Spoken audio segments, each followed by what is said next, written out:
어느 한 초등학교 축구부에서 중요한 시합 경기를 했습니다. 그런데 결과가 좋지 않아서 이 감독이 화가 나서 이 선수들에게 기합을 주었습니다. 그리고 이렇게 말합니다. 다들 똑바로 서 있어. 내가 올 때까지 꼼짝 말고 있어야 된다.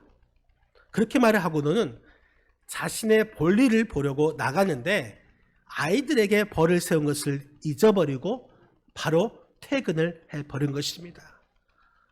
아무리 무서운 감독이지만 너무 오랜 시간 동안 돌아오지 않자 아이들이 감독님이 분명 잊어버리고 퇴근했을 것이다 생각하여서 아이들이 하나 둘씩 자리를 떠나서 집으로 돌아갔습니다. 그런데 단 한 아이만 집으로 돌아가지 않고 끝까지 그 자리에 남아 있었습니다. 이 저녁이 되어서 집으로 돌아오지 않는 자녀가 걱정된 부모님이 축구 감독님께 연락을 했습니다. 그제서야 연락을 받은 감독님이 생각나서 축구부실로 돌아와서 그 아이를 집으로 보냈습니다. 이 아이는 평발이라는 최악의 조건을 가진 아이로서 매번 감독님의 이 말씀에 명령에 순종하고 또 훈련을 성실하게 참여했습니다. 나중에는 두 개의 심장이라는 별명으로 불리며 세계 최고 축구 명문 구단인 맨체스터 유나이티드 맨유에 입단하게 됩니다. 그 아이가 커서 대한민국 축구의 전체 정성기를 이끌었던 박지성 선수였습니다. 이 감독님의 명령을 받은 대로 행하였더니 이것이 미련한 것이 아니라 참으로 지혜로운 것이 된 것입니다. 명령을 받은 대로 행한 사람, 그 사람은 나중에 후회하지 않는 행복한 삶을 살아갈 수 있는 기회가 주어집니다. 하지만 명령을 받은 대로 행하지 않는 그 사람은 후회하게 될 날이 그들을 기다리게 될 것입니다. 오늘 본문에 있는 말씀은 이제 죽음을 앞둔 여호수아가 이스라엘 백성들을 향해서 하나님께서 그동안 행하신 일들을 상기시키십니다. 그리고 가나안 땅에 정착하여서 새로운 그 삶을 시작하라고 권면하고 있습니다. 그리고 하나님의 백성들은 당연히 그 땅을 차지할 것이다 선포하고 있습니다. 그렇다면 어떻게 하나님께서 주시는 그 땅을 차지할 수 있을까요?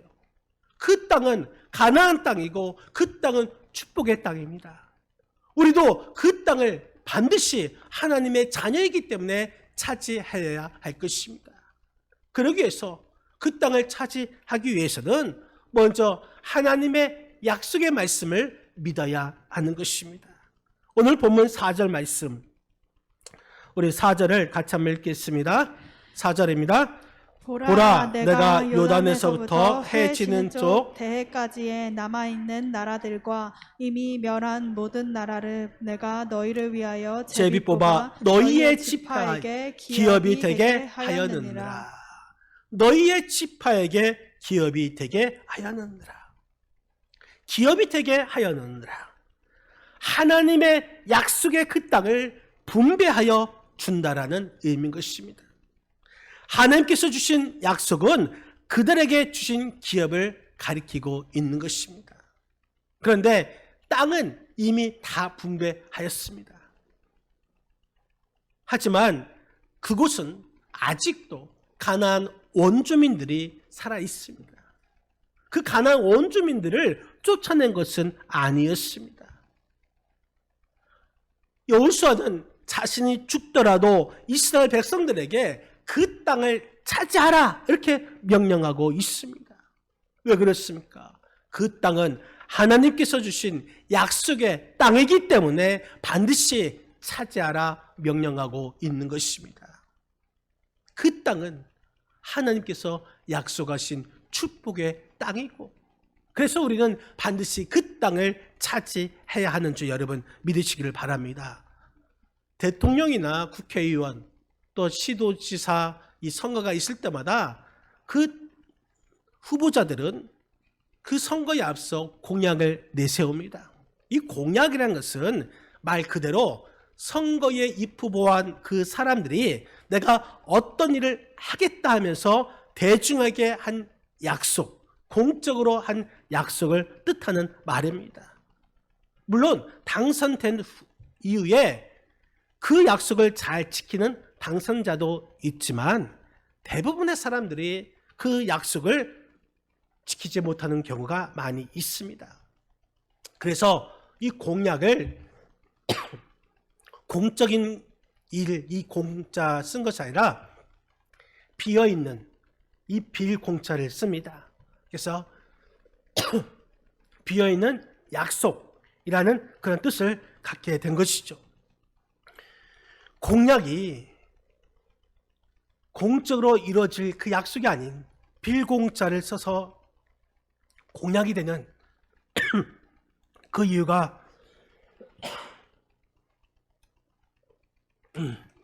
죄송합니다. 빌공짜에 써서 공약이 되는 이유가 몇 가지 있는데, 첫째는 지키지 못할 줄 알면서도 거짓된 공약을 했기 때문에 빌공약이 되는 것이고, 두 번째는 공약을 지키기를 원하고 있으나 공약을 지킬 능력이 없기 때문에 빌공짜에 써서 공약이 된 것이고, 세 번째는 공약할 때에 그 상황과 그 이후의 상황이 달라졌기 때문에 공약을 지키지 못하는 것입니다. 그런데 성경은 하나님의 약속이 기록되어 있는 약속의 책입니다. 그래서 우리는 하나님의 약속이 기록되어 있는 이 성경을 보면은 하나님은 약속의 하나님이시라는 것을 우리는 알게 됩니다. 그런데 그 약속의 하나님이 우리에게 약속하실 때 말로만 하는 약속이 아니라는 것을 알 수가 있습니다. 그 어떤 상황에서도 그 약속을 지키시는 그분이 바로 우리가 믿는 하나님이 되신 것입니다. 그 약속의 하나님, 그 약속을 지키시는 그 하나님을 설명하고 있는 성경이 많이 있습니다. 그 중에 우리가 두 구절을 살펴볼 텐데요. 먼저 민수기 23장 19절 말씀. 민수기 23장 19절 우리 같이 한번 읽겠습니다. 하나님은 사람이 아니시니 거짓말을 하지 않으시고 인생이 아니시니 후회가 없으시도다. 어찌 그 말씀하신 바를 행하지 않으시며 하신 말씀을 실행하지 않으시라. 하나님은 사람이 아니란 것입니다. 그렇기 때문에 거짓말을 하지 아니하시고 또 후회가 없으시고 반드시 말씀하신 그 말씀을 행하시는 하나님이신 것을 말씀하고 있습니다. 또한 다른 성경 사무엘상 15장 29절 말씀 같이 한번 읽겠습니다. 사무엘상 15장 29절 말씀입니다. 이스라엘의 지존자는 거짓이 변경 없으시니 그는 사람이 아니심으로 결코 변개함이 아니하심이니라. 아멘. 여러분 말씀대로 하나님은 거짓으로 약속하신 분이 아니시고 하나님의 말씀, 그 말씀을 중간에 슬쩍 바꾸시는 그 하나님이 아니시라는 것입니다. 우리 하나님은 거짓이라고는 조금도 없으신 거룩하고 신실하신 분이시며 약속하신 그 말씀을 반드시 그 어떤 상황에서도 그대로 지키시는 전능하신 하나님이심을 여러분 믿으시기를 바랍니다. 우리는 하나님의 약속, 그 약속은 우리 그리스도인으로서의 비전이 되는 것입니다. 하나님의 약속을 우리는 믿으니까 여러분 하나님의 약속을 여러분들은 믿고 있습니까? 진짜 믿어야 됩니다. 우리에게 하신 그 말씀은 분명한 것입니다. 그렇기 때문에 우리 그리스도인들은 하나님께서 우리에게 주신 약속은 반드시 믿어야 하는 것이고 확신을 가져야 하는 것입니다. 그 약속을 믿을 때 우리가 신앙생활 하는데 활력을 갖게 되는 것입니다. 약속이 분명해질수록 우리는 힘이 생기게 되는 것이고 우리가 가야 할 그 방향을 바르게 갈 수가 있는 것입니다. 내가 비록 능력이 없다 할지라도, 내가 환경과 상황이 좋지 않다 할지라도 하나님께서 주신 그 약속은 결코 포기하지 않고 믿으시기를 주님의 이름으로 간절히 축원드립니다. 하나님의 약속을 믿는 것 정말 중요한 것입니다. 그 약속을 믿고 나가면 하나님께서 반드시 도와주실 것이고 하나님께서 약속하신 그 땅, 축복의 땅을 반드시 우리가 차지하게 될 것임을 여러분 믿으시기를 바랍니다. 또 우리가 하나님의 약속하신 그 땅, 축복의 땅을 차지하기 위해서는 우리가 힘써 행하여야 합니다. 오늘 본문 6절 말씀, 6절 다 같이 한번 읽겠습니다. 그러므로 너희는 크게 힘써 모세의 율법책에 기록된 것을 다 지켜 행하라. 그것을 떠나 우로나 좌로나 치우치지 말라. 아멘. 모세의 율법책에 기록된 것을 다 지켜 행하라. 다 지켜 행하라.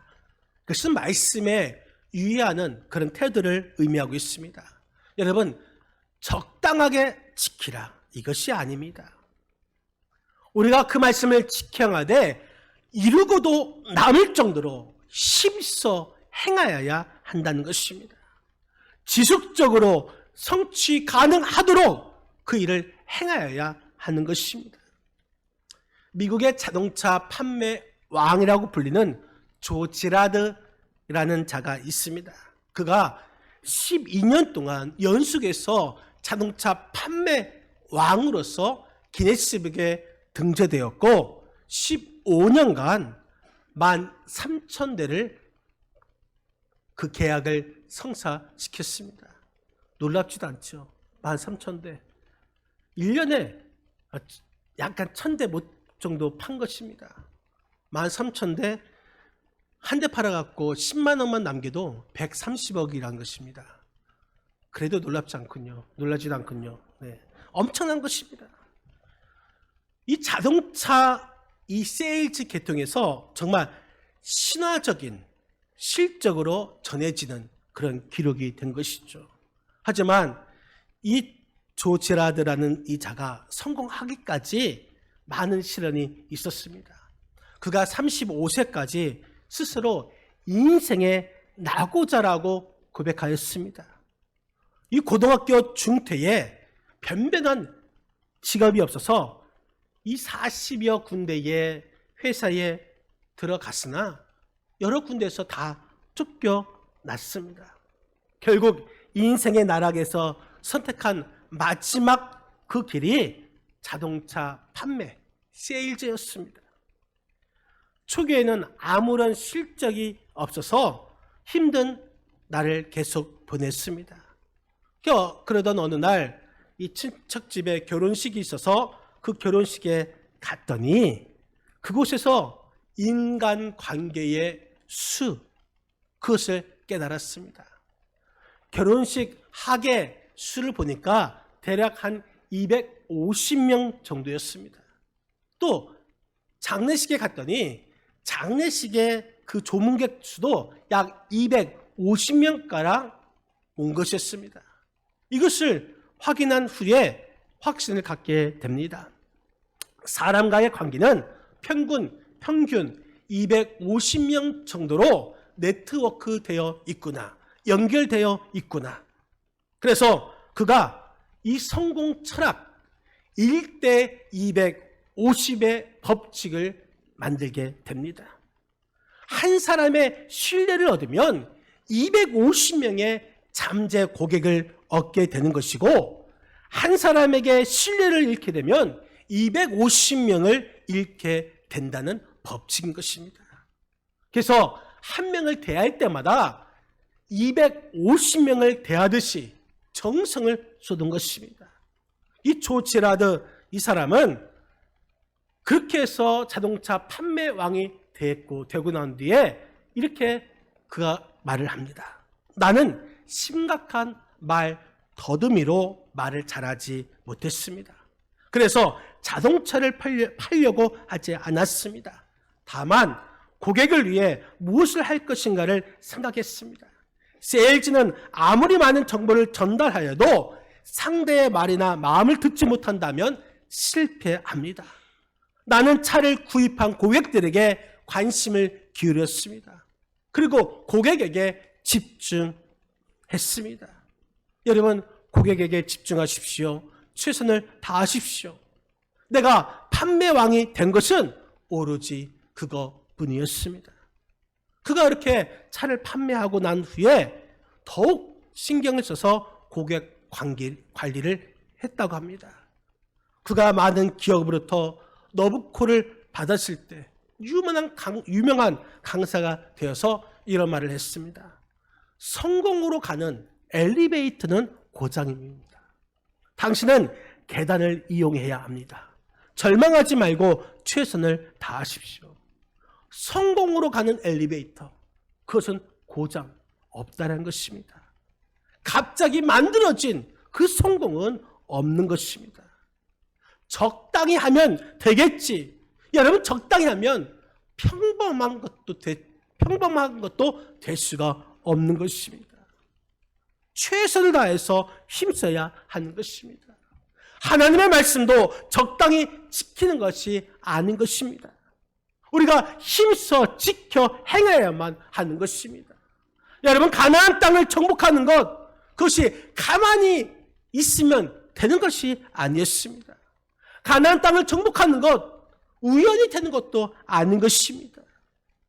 힘써 말씀을 지켜 행할 때에 하나님께서 그 강대한 나라들을 쫓아내시고 그 가나안 땅을 우리 주님께서 차지하게 될 것을 우리에게 허락하신다는 사실을 여러분 믿으시기를 바랍니다. 하나님의 말씀을 지켜 행할 때에 감히 그 누구도 맞설 자가 없으며 우리가 힘써 할 때 하나님께서 우리를 위해서 싸우시고 우리는 그 땅을 차지하게 되는 줄 여러분 믿으시기를 바랍니다. 하나님께서 약속하신 축복의 땅, 그 땅을 차지하기 위해서 여러분 더욱더 하나님의 말씀에 힘써 행하시는 저와 여러분의 삶이 되시기를 주님의 이름으로 간절히 축원드립니다. 또 우리가 하나님께서 약속하신 축복의 땅, 그 땅을 차지하기 위해서는 우리는 하나님을 사랑해야 합니다. 오늘 본문 11절 말씀을 우리 다 같이 한번 읽겠습니다. 그러므로 스스로 조심하여 너희의 하나님 여호와를 사랑하라. 아멘. 너희의 하나님 여호와를 사랑하라. 그 사랑은 마음에서 나오는 사랑인 것입니다. 하나님은 먼저 우리들을 사랑해 주셨습니다. 그리고 우리에게 하나님을 사랑하라 명령하셨습니다. 우리가 하나님을 향한 그 사랑은 감정적으로 의지적으로 사랑하는 것이 아니라 영적으로 깊이 교제하는 인격적 연합을 말하고 있습니다. 하나님께서 우리에게 사랑을 보여주셨습니다. 독생자이신 예수 그리스도를 이 땅에 보내셔서 십자가에 달려 돌아가게 하심을 통해서 우리를 향한 하나님의 사랑을 먼저 보여주셨습니다. 독생자이신 아들까지 내어주셨는데 그 사랑을 우리가 더 이상 의심할 수가 없는 것입니다. 그렇다면 우리가 그런 하나님의 사랑을 받았다면 우리도 당연히 하나님께 그 사랑을 들어야 하지 않겠습니까?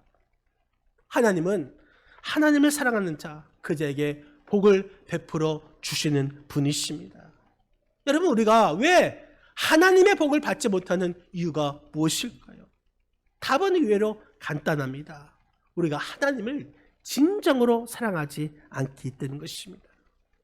말로는 하나님을 사랑한다 하지만 마음에는 그 사랑이 없고 또 행동에도 그 사랑이 보이지 않습니다. 말로는 사랑한다 하지만 여러분들이 진정 하나님을 사랑하고 있지 않는 것입니다. 오히려 우리 안에 나타난 그 사랑은 어떤 사랑인지 아십니까?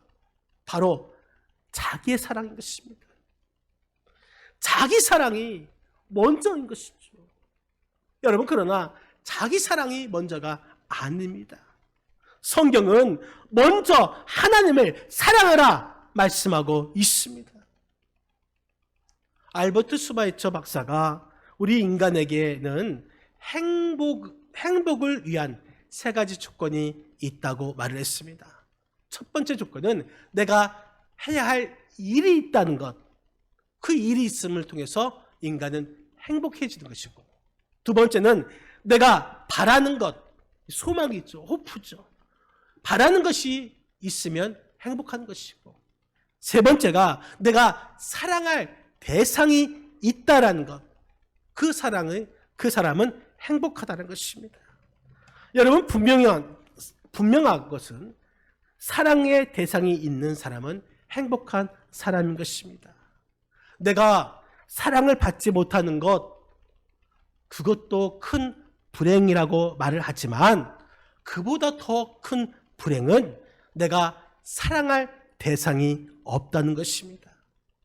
내 사랑을 받아줄 사람이 없다는 것, 그것은 나를 절망하게 하는 것입니다. 여러분, 내가 사랑할 대상이 있다는 것은 큰 행복임을 여러분 알아야 할 것입니다. 그것도 그 사랑의 첫 번째 대상이 바로 하나님이라는 그 사실을 아는 사람, 그 사람이 진정한 행복한 사람 중에 행복한 사람인 줄 여러분 믿으시기를 바랍니다. 오늘 말씀이 바로 그 사랑이 사랑의 시작이다, 이렇게 말을 하고 있습니다.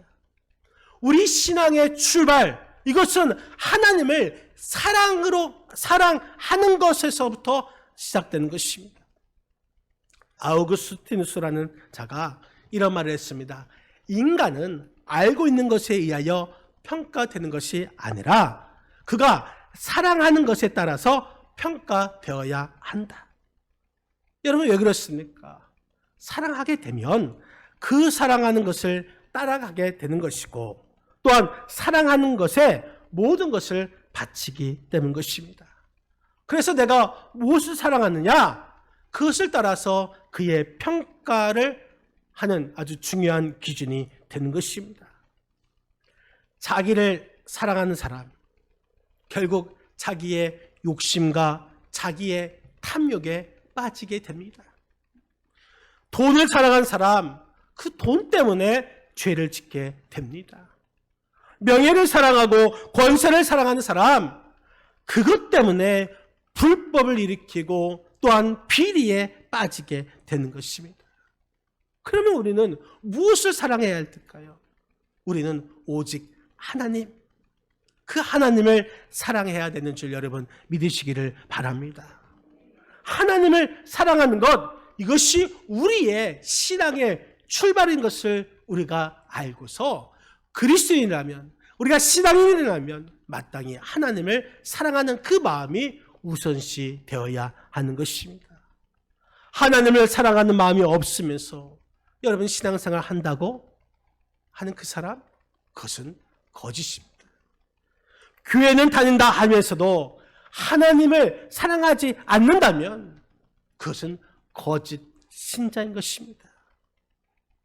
그 축복의 땅을 차지하느냐 못하느냐, 그것은 내가 하나님을 사랑하느냐 사랑하지 않느냐, 그것에 달려 있습니다.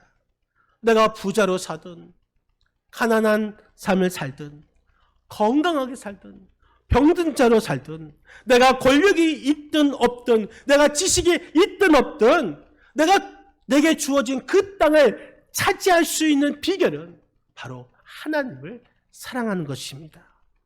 하나님을 사랑하는데 초점을 맞추면 그 가나안 땅은, 하나님의 그 축복의 땅을 우리가 차지하게 되는 것입니다. 하나님을 사랑하는 자에게 여러분 축복의 땅이 기다리고 있지만, 하나님을 사랑하지 않는 자에게는 축복의 땅은커녕 멸망이 기다리고 있을 뿐인 것입니다. 바라기는 하나님을 사랑하시고 또 하나님의 말씀에 힘써 행하여서 하나님께서 약속하신 그 땅을 차지하시는 저와 여러분의 삶이 되시기를 주님의 이름으로 간절히 축원드립니다. 사랑하는 성도 여러분, 저는 제가 여기 후임으로 올 때에 하나의 큰 비전을 하나님께서 주셨습니다. 그것은 바로 우리 교회의 건축에 대한 비전이었습니다. 이 재개발 전에는 제가 교회를 위해서 건축을 해서 기도할 때에 구체적으로 기도했습니다. 하나님, 우리 사택 옆에 있는 그 단독주택을 우리 교회에게 주시고요. 또 그 옆에 있는 부강시합까지 우리가 차지하게 돼서 그것을 밀고 거기다가 교회를 지었으면 좋겠습니다. 그런데 재개발 말이 있고 난 뒤에 이제 우리 교회는 어차피 건축하게 될 텐데 더 좋은 조건에서 우리 교회가 건축했으면 좋겠다. 그래서 세미나에 다녀오고 또 전문가의 조언도 듣고 또 직접 그 조합장 찾아가고 그래서 우리 교회가 건축할 이 대지 평수를 최소한 이만큼이라도 주십시오. 그리고 우리 교회는 여기보다는 저쪽 구석보다는 한가운데 있으면 좋겠습니다. 이 장소를 선점하는 것이 좋겠다라는 그런 결론을 갖고 하나님 앞에 기도하여서 그 조합장에 찾아가서 그 말을 했고 일단 조합장의 긍정적인 답변을 얻었습니다. 그러면 이제는 우리가 어떻게 해야 되겠습니까? 우리가 이제는 하나가 되어서 함께 할 때인 줄 여러분 믿으시길 바랍니다. 오늘날 사람들은 없는 것만 생각하고 불평과 원망에 빠집니다. 그러나 우리에게는 믿음이 있고 건강이 있고 소망이 있고 지혜가 있고 생각하는 능력이 있습니다. 예전껏 잃어버린 것만 바라보면 우리가 낙심과 좌절에 원망과 불평에 빠집니다. 여러분, 지나간 것은 지나간 것입니다. 잃어버린 것은 잃어버린 것에 끝나야 되는 것입니다. 이제 남은 것을 가지고 우리가 열심히 노력하면 반드시 하나님께서 약속하신 그 땅, 그 축복의 땅을 우리가 차지하게 되는 줄 여러분 믿으시기를 바랍니다. 하나님께서 도와주시면, 하나님께서 높여주시면 무엇을 못하겠습니까? 여러분, 우리가 함께 이 일을 위해서 힘쓰시기를 주님의 이름으로 간절히 축원드립니다. 사랑하는 성도 여러분, 바라기는 하나님께서 우리에게 주신 축복의 땅이 있습니다. 하나님께서 그 축복의 땅 우리에게 주셨는데 그 땅은 우리가 차지해야 할 것입니다. 그 땅을 차지하기 위해서는 하나님의 약속의 말씀을 확신하시기를 바랍니다. 그 땅을 차지하기 위해서는 무엇보다도 하나님의 말씀을 힘써 지켜 행하시기를 바랍니다. 그리고 하나님의 말씀을 하나님을 진심으로 사랑하는 자가 되어서 하나님께서 약속하신 그 축복의 땅 가나안 땅을 차지하시는 우리 충무교회 성도 여러분들이 다 되시기를 주님의 이름으로 간절히 축원드립니다.